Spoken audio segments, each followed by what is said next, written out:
रियासत तेलंगाना के पहले वज़ीर आला KCR की आज यौम पैदाइश है। तेलंगाना भवन में पार्टी लीडर्स ने केक काटा। साबिक़ वज़रा KTR, हरीश राव और अरकान मुक़न्नना भी इस मौके पर मौजूद थे।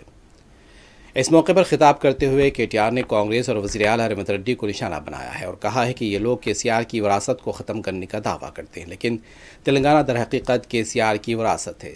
ये लोग कैसे इसे मिटाएंगे? KTR ने कहा, कांग्रेस के इक़्तिदार में आने के बाद KCR और तेलंगाना पर मनमानी नशास्ता गुफ्तगू की गई। हमारा ताल्लुक़ तहरीक की नस्ल से है, उनका ताल्लुक़ दगाबाजों की नस्ल से है।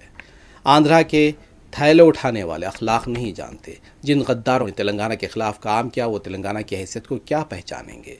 KTR ने कहा, KCR एक चट्टान है, रेवंत रेड्डी उनके सामने कुछ नहीं है। उनका यह भी कहना था कि हमारा ताल्लुक़ तहरीक वाली कौम से है, जबकि रेवंत रेड्डी गद्दारों से ताल्लुक़ रखते हैं। इस मौके पर KT रामाराव ने रियासत के तहरीक के आज़ादी के जहदकारों का नाम लेकर खिरात पेश किया।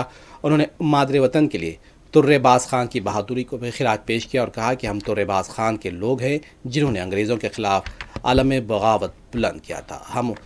हम उन 369 नौजवानों की कौम हैं जिन्होंने 1969 में सफाक कांग्रेस के ख़िलाफ़ तेलंगाना के लिए तहरीक चलाई थी।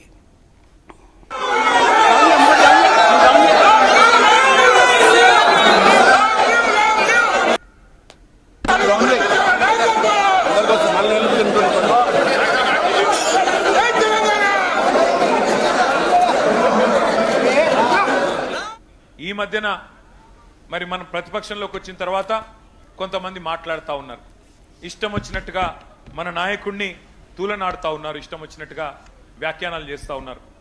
జాతి మీద, జాతి గౌరవం మీద ఎవరు పడితే వాళ్ళు మాట్లాడుతూ ఉన్నారు. నేను వారికి అందరికీ ఒకటే చెప్తా ఉన్నా, తెలంగాణ మట్టితో మమేకమైన వాడికి